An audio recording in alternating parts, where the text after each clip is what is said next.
खुदावंद यीशु मसीह के ज़िंदा बाबरकत और जलाली नाम में आप सबकी सलामती हो।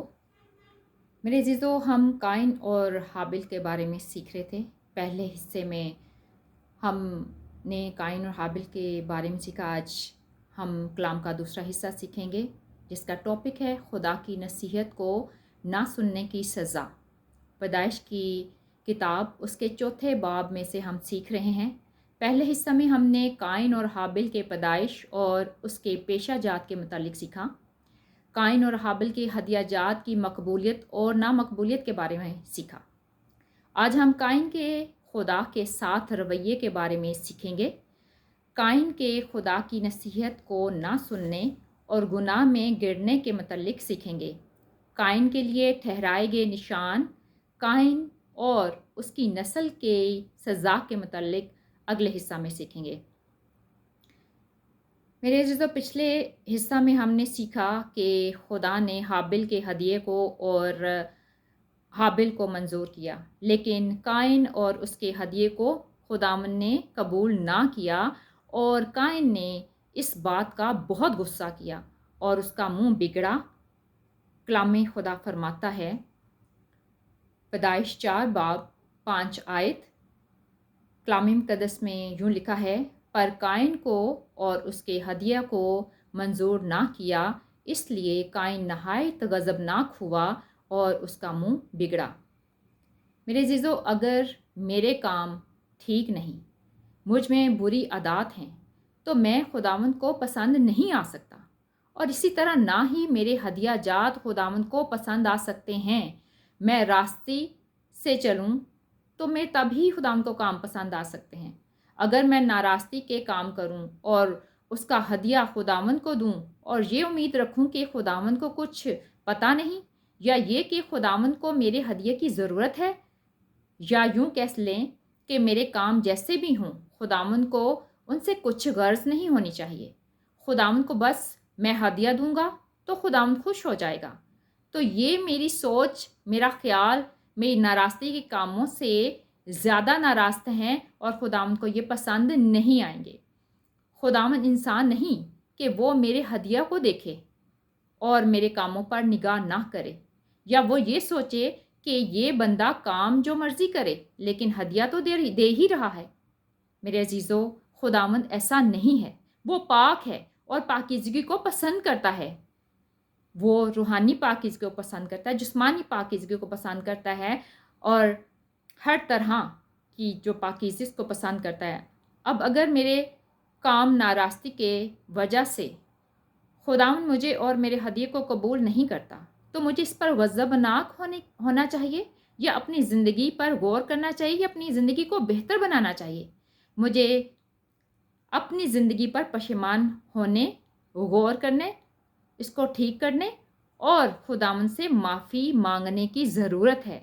काइन को भी ऐसे ही करने की ज़रूरत थी, जबकि उसने इसके बरक्स किया, इसके ख़िलाफ़ किया। वो गज़बनाक हुआ, वो गुस्सा हुआ। इस सब के बावजूद खुदावंद ने काइन को नरमी से नसीहत की, उसे समझाया। कलाम खुदा में लिखा है, पैदाइश 4 बाब उसकी 6 और 7 आयात में यूँ मरकूम है, और खुदावंद ने काइन से कहा, तू क्यों गज़बनाक हुआ और तेरा मुंह क्यों बिगड़ा हुआ है? अगर तू भला करे तो क्या तू मकबूल ना होगा, और अगर तू भला ना करे तो गुनाह दरवाजे पर दबका बैठा है और तेरा मुश्ताक है, पर तू उस पर गालिब आ। आमीन, हालेलुया। मेरे अज़ीज़ों, खुदावंद ने नरमी के साथ काइन से बात की और पूछा कि तू क्यों गज़बनाक हुआ और तेरा मुंह क्यों बिगड़ा हुआ है। फिर खुदावंद ने उससे समझाया कि जो भी भलाई के काम करता है वो मकबूल ठहरता है, जैसा कि हाबिल, और अगर तू भलाई के काम करे तो तू भी मकबूल ठहरेगा, लेकिन अगर तू भला ना करे, यानी कि अगर तू ऐसे काम करे जो बुरे हैं, या ऐसे ख्याल अपने दिल में लाए, तो तू कैसे मकबूल ठहर सकता है? कैसे कामयाब हो सकता है? कैसे तरक्की कर सकता है? अगर एक इंसान अपनी ज़िंदगी को बदलने की बजाय, अपनी ज़िंदगी से उन चीज़ों को दूर करने की बजाय नाराज़गी का इजहार करे, या अपने दिल में ये सोच कर बैठ जाए कि मेरे साथ ऐसा क्यों کیا لیکن اپنے آپ پر غور نہ کرے، اپنے آپ کو درست نہ کرے، یا وہ یہ سمجھے کہ میں تو ٹھیک ہوں، مجھ میں کوئی غلطی نہیں، وہ ہمیشہ یہ سوچے کہ سامنے والا یا دوسرا فرد ہی غلط ہے، تو یہ سوچ نامقبولیت کی ہے، یہ سوچ غلط ہے، اور یہ سوچ نامقبولیت کا باعث بنتی اور گناہ کی طرف لے جاتی ہے۔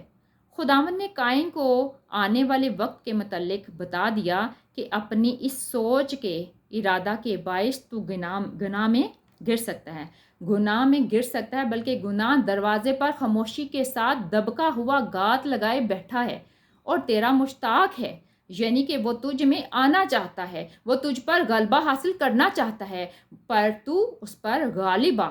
کلام خدا فرماتا ہے، ہم کلام مقدس میں سے پڑھیں گے پولس رسول کا افسیوں کے نام خط، اس کا 4 باب اس کی 26 آیت میں لکھا ہے، غصہ تو کرو مگر گناہ نہ کرو۔ ہاللیلویہ، آمین۔ یہی بات تھی جس سے خداوند نے قائن کو سمجھایا تھا، حالانکہ قائن کا غصہ کرنا بنتا نہیں تھا۔ یہ تو انسان کے ساتھ معاملات میں ہے کہ اگر کسی بات پر غصہ آتا ہے تو اس غصے کے باعث کسی گناہ میں نہ گر جائے۔ قائن کا اپنے بھائی کے ساتھ یہ تھا کہ اس کا ہدیہ قبول ہو گیا ہے اور میرا نہیں ہوا۔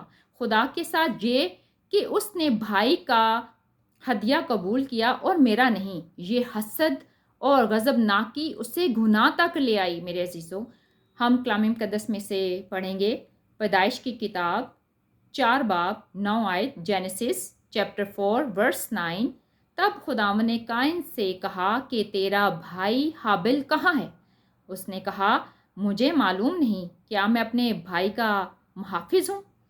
قائن نے خداوند کی نصیحت کو حقیر جانا میرے عزیزو، اور اس پر کان نہ دھرا، اور اپنے اس حسد اور غضب پر غالب نہ آیا، بلکہ حسد اور غصہ اس پر غالب آیا اور اس سے بھائی کا خون ہو گیا۔ اور جب خدا نے پوچھا کہ تیرا بھائی کہاں ہے،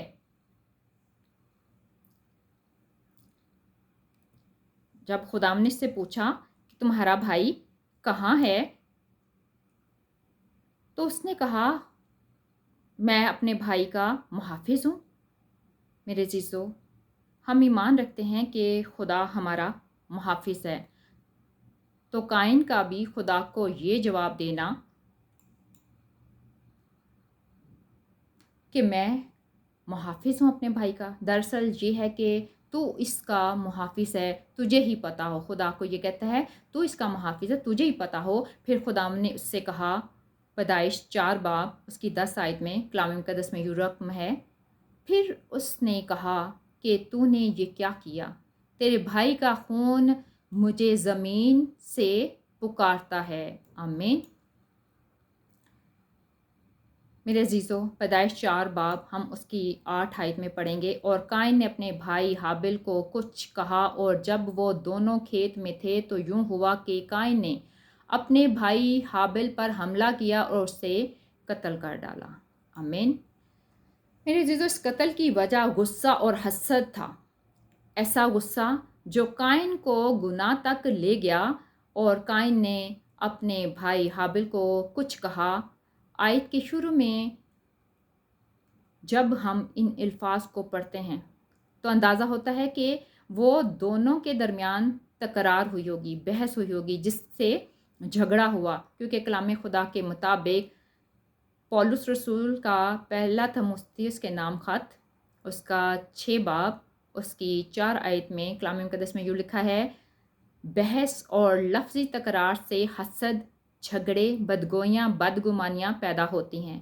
چونکہ قائن غصہ آور شخص تھا، وہ غصیلا تھا، اور جب دونوں میں جھگڑا ہوا تو وہ اپنے غصے پر قابو نہیں رکھ سکا۔ قائن اپنے غصے پر قابو نہیں رکھ سکا، اور اس نے خداوند کی اس بات پر بھی غور نہ کیا تھا کہ گناہ دروازے پر دبکا بیٹھا ہے اور تیرا مشتاق ہے، پر تو اس پر غالب آ، سو اس نے اپنے بھائی کو قتل کر ڈالا۔ میرے عزیزو، آج میرے لیے اور آپ کا لیے پیغام یہ ہے، ہمیں کسی کے ساتھ بحث و تکرار نہیں کرنی، اور نہ غصہ کر کے کسی گناہ میں گرنا ہے، بلکہ خدا کی نصیحت پر عمل کرنا ہے، تو ہی ہم گناہ پر غالب آ سکتے ہیں۔ आमीन। मेरे अज़ीज़ों, आज के पाक कलाम के वसीला से हम सबको खुदावंद बड़ी बरकत दे। हम दुआ करें, ए मेरे ज़िंदा और नहायत रहीम खुदावंद, हम शुक्रगुज़ारी करते हैं आपके पाक कलाम के लिए। प्यारे खुदावंद, हमें प्यारे खुदा अपने पाक कलाम के वसीला से ताकत दे, हिम्मत दे कि हम गुनाह में ना गिरें और खुदा के जो वर्ड ऑफ गॉड हैं, खुदा के पाक कलाम पर अमल करें। हम पाक कलाम को सुनने वाले नहीं बल्कि इस पर अमल करने वाले हों। आज के पाक कलाम के वसीला से जितने लोगों ने कलाम सुना उनको बरकत बख्शिए प्यारे खुदावंद। और प्यारे खुदावंद, तमाम मुकद्दसीन के लिए दुआ मांगती हूँ। प्यारे खुदावंद, पूरी दुनिया के लोगों के लिए दुआ मांगती हूँ, पूरी दुनिया में अमन सलामती मांगती हूँ। आपका शुक्र, आपकी तारीफ़, आपकी तमजीद करती हूँ। ये दुआ यस्सु मसीह नासरी के कदूस जलाली बाबरकत पवित्र नाम के वसीला से मांग और पा लेती हूँ। आमीन। God bless you all. God is good. God is so good all the time. Praise the Lord. Jai Yesudi.